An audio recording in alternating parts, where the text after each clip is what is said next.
Chào bạn, video hôm nay là video thí nghiệm thứ hai cho việc viết sách của mình. Chủ yếu là muốn trình bày rằng Trung Quốc là tôn giáo, nói cụ thể hơn là sự tầng tầng về trật tự của người Trung Quốc là tự thấy dân tộc và quốc gia mình là giống với tôn giáo. Có lẽ so sánh với chủ đề của video tuần trước, tức là Việt Nam là bộ lạc.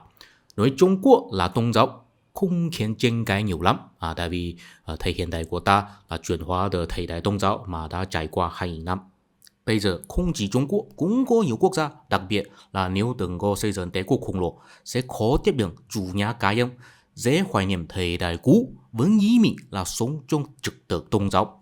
Trong đó, ví dụ hiển nhiên nhất là những quốc gia Hồi giáo mà từ chối chủ nghĩa thế tục. Trước hiện đại, mặc dù Trung Quốc có nhiều lần thay đổi vương triều và bị ngoại tổ chinh phục, dù sao Trung Quốc là một đế quốc nho giáo có 2.000 năm lịch sử, cho nên bây giờ người Trung Quốc vẫn ý mình là sống trong thời đại tôn giáo cũng không có gì đáng ngạc nhiên. Tuy nhiên, có lẽ cũng có người thấy cách nói của mình là hơi kỳ lạ. Tại vì có nhiều người không thấy nho giáo là tôn giáo. Ở đây mình phải giải thích một chút. Tôn giáo là phiên dịch của religion. Nếu hiểu theo cách nghĩ của phương Tây, tôn giáo phải giống như Công giáo, Hồi giáo và Phật giáo là có niềm tin vào một tồn tại siêu việt trần gian. Còn nho giáo bị thần nói từ bất ngờ quái lợ loạn thần, không có khái niệm về thần thế, linh hồn bất tử và thế giới sau chết, cho nên có nhiều người thấy rằng nói nho giáo là tôn giáo có vẻ hơi kỳ. Nhưng mà mình thấy rằng dù nội dung và hình thức của nho giáo có khác biệt, nhưng chức năng của nó là y chang với Công giáo, Hồi giáo và Phật giáo, là cung cấp một tín ngưỡng cho giải thích cả ý nghĩa cuộc sống và trật tự thế giới. Cụ thể là nếu trên thế giới này mỗi người đều biết nhân ái với mỗi người, hiểu thấu với bố mẹ và trung thành với nhà vua, thì đó sẽ tạo nên một thế giới hoàn hảo mà mỗi người sẽ cảm thấy hạnh phúc, không cần kỳ vọng thần linh ban phúc hay có thế giới sau chết. Nhưng mà trong đó cũng có một niềm tin vào một điều siêu việt là khí. Ngày xưa, người Trung Quốc tin rằng khí mang tính chất thiên liêng và có sức mạnh thần kỳ, là có thể sinh hóa vạn vật và ảnh hưởng tinh thần. Ví dụ có kẻ nói rằng chính khí hào nhiên của một người có thể cảm động ông trời và cảm hóa người ta.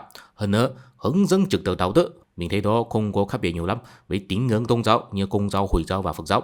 Chỉ là tín ngưỡng nho giáo là thế đủ hơn, tại vì đó những mệnh tu hành của một người nhiều hơn phước lệnh của thần linh.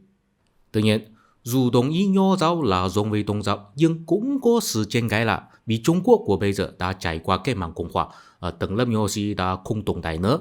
Nho giáo cũng không phải ý thức hệ chính trị nữa. Thậm chí đại đa số người Trung Quốc đều là theo thuyết vô thần. Thế nói người Trung Quốc là tự thấy dân tộc và quốc gia mình là giống với tôn giáo, đó là tôn giáo nào? Thưa quý vị, không cần một tôn giáo cụ thể theo kết cấu lịch sử mà mình tóm lại. Trên bản chất, tôn giáo là một khái niệm về chân lý vũ trụ.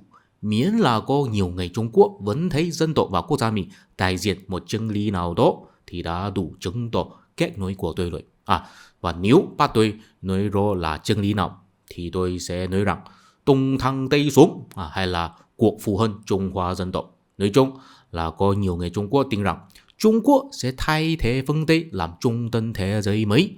Họ thấy đó hình như là một chân lý chắc chắn sẽ xảy ra. Tiếp theo, xin để mình bàn luận chi tiết hơn.